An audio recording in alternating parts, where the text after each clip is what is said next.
क्या आपने वो खबर नहीं देखी जो इस देश की सोई हुई उम्मीद को जगा गई?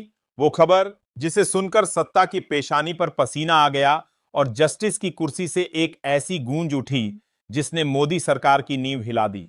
जिस वक्त आपने ये लाइन सुनी होगी, शायद आपकी आंखें नम हुई होंगी और दिल के किसी कोने में एक सवाल गूंजा होगा, क्या अब भी उम्मीद बाकी है? और जब देश की सबसे बड़ी अदालत सत्ता को उसके ही बनाए जाल में घेर ले, तो समझ लीजिए इतिहास पलट रहा है। क्योंकि आज हम जिस खबर को आपके सामने रखने जा रहे हैं वो कोई आम रेड, कोई मामूली एफआईआर नहीं है। ये एक इनकलाब है कानून के नाम पर। ये वो दस्तक है जो कह रही है अब डरने की बारी तुम्हारी है सरकार।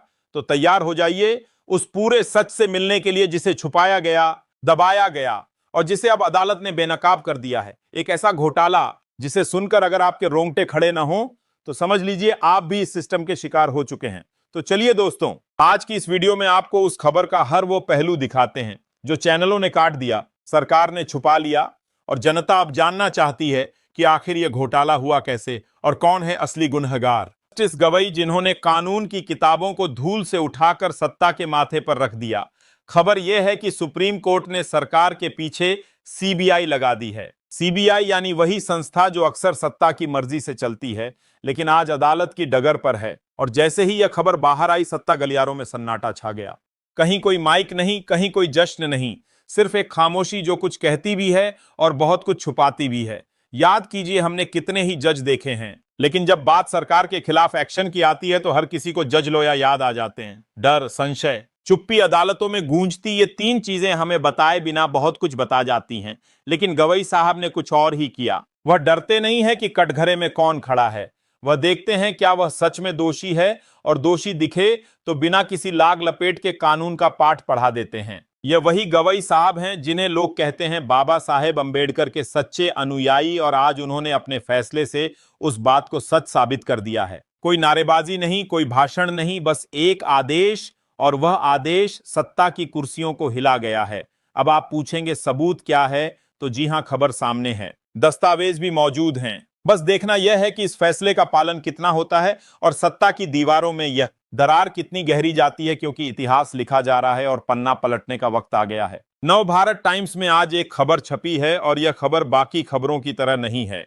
यह खबर बताती है कि अदालतें जब जागती हैं तो सरकारें सहम जाती हैं। सुप्रीम कोर्ट के आदेश पर सीबीआई की बड़ी कार्रवाई हुई है। जी हां, कोई छोटी मोटी रेड नहीं, पूरे 47 ठिकानों पर एक साथ छापेमारी, और यही नहीं, 22 एफआईआर भी दर्ज हुई हैं। अब यह सिर्फ आंकड़े नहीं है दोस्तों, यह उस व्यवस्था के चेहरे पर पड़े तमाचे हैं जो आंखें मूंद कर कहती थी सब चंगा सी, लेकिन सब चंगा नहीं था। दिल्ली एनसीआर के बिल्डरों और वित्तीय संस्थानों ने मिलकर एक ऐसा खेल खेला जिसमें हजारों होम बायर्स को ठगा गया। यानी कि वो लोग जो जिंदगी की कमाई लगाकर एक घर का सपना देख रहे थे, उन्हें चुपचाप लूटा जा रहा था, और यह सब कुछ हो रहा था सरकार की नाक के नीचे और शायद सरकार की ही मर्जी से। लेकिन जब जस्टिस बी.आर. गवई को इस खेल की भनक लगी, उन्होंने वह किया जो हर न्यायप्रिय नागरिक उम्मीद करता है। सीबीआई को तुरंत आदेश दे दिया गया और फिर शुरू हुई वह कार्रवाई जिसने सरकार की नींद उड़ा दी। सबवेंशन स्कीम घोटाला, नाम जितना क्लीन लगता है काम उतना ही गंदा निकला। करोड़ों का घोटाला, जनता के साथ विश्वासघात, और सब कुछ एक साजिश की तरह चलता रहा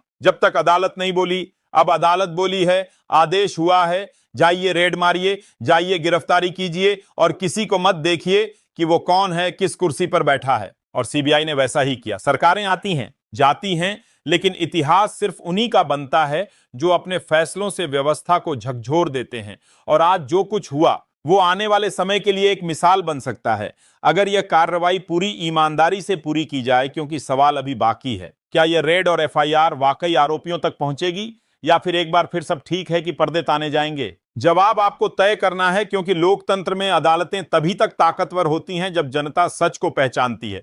जरा देखिए इस खबर को। दिल्ली एनसीआर में एक बार फिर से सपनों का व्यापार, घोटालों की दुकान और खामोश सरकार, तीनों एक साथ मंच पर आ चुके हैं। सीबीआई ने 47 ठिकानों पर छापेमारी की है और 22 एफआईआर दर्ज की गई हैं।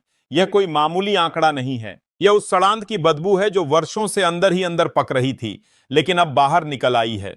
घोटाला सबवेंशन स्कीम के तहत हुआ है। नाम इतना जटिल और तकनीकी रखा गया कि आम आदमी पूछे भी तो कैसे।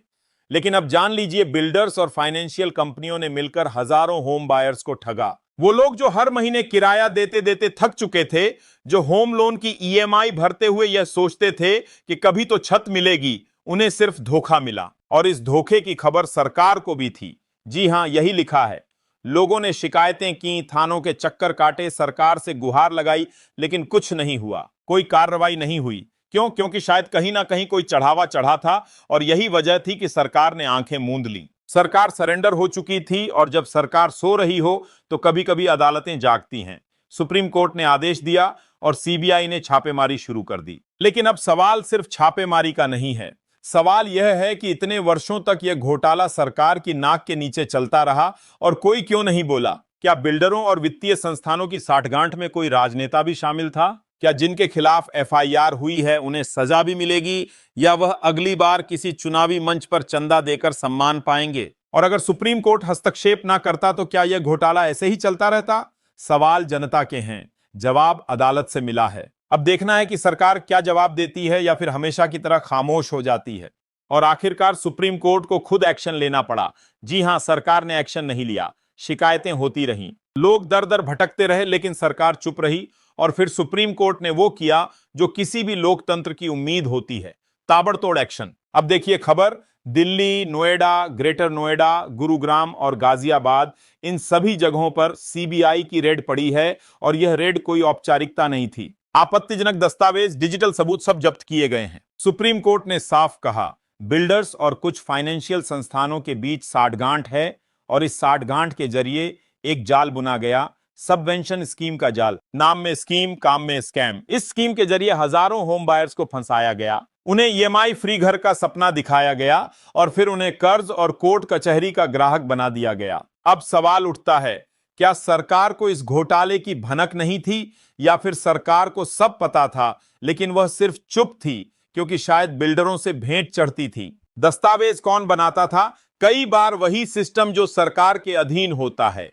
खबर में लिखा है, यह पूरी स्कीम 2014 के आसपास शुरू हुई थी। हजारों खरीदार डिफॉल्टर हो गए, किसी की शादी टली, किसी की नौकरी गई, किसी ने आत्महत्या तक कर ली, लेकिन बिल्डर दिवालिया हो गए। अब सुनिए खबर क्या कहती है। गौतम बुद्ध नगर और एनसीआर की 40 परियोजनाओं में हजारों खरीदार फंसे हुए हैं और नोएडा में जो स्पोर्ट्स सिटी घोटाला हुआ है उसकी भी सीबीआई जांच कर रही है। नाम दिया गया सबवेंशन स्कीम, यानी एक और स्कीम, एक और सपना, एक और धोखा। बिल्डर, बैंक, अधिकारी, फाइनेंस कंपनियां, सब ने मिलकर ऐसा जाल बुना जिसमें घर नहीं मिला, सिर्फ फंसे हुए लोग मिले। और सबसे बड़ा सवाल यही है, क्या यह घोटाला सरकार की जानकारी के बिना हो सकता था?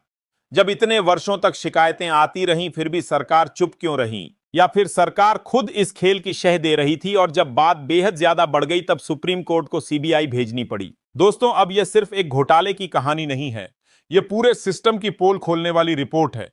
तो दोस्तों, यह सिर्फ एक रेड की कहानी नहीं है, यह उस सिस्टम का आईना है जिसमें आम आदमी के सपनों को बेचा गया, लूटा गया और फिर अदालतों के हवाले छोड़ दिया गया। आज जब सुप्रीम कोर्ट ने आवाज उठाई तो हमें यह नहीं भूलना चाहिए कि यह आवाज हमारे लिए उठी है, उन हजारों परिवारों के लिए जो सालों से किराए की जिंदगी जी रहे थे, ईएमआई की गुलामी में जकड़े हुए थे। अब सवाल यह नहीं है कि सीबीआई ने कितनी रेड मारी, सवाल यह है कि क्या अब वाकई इंसाफ होगा?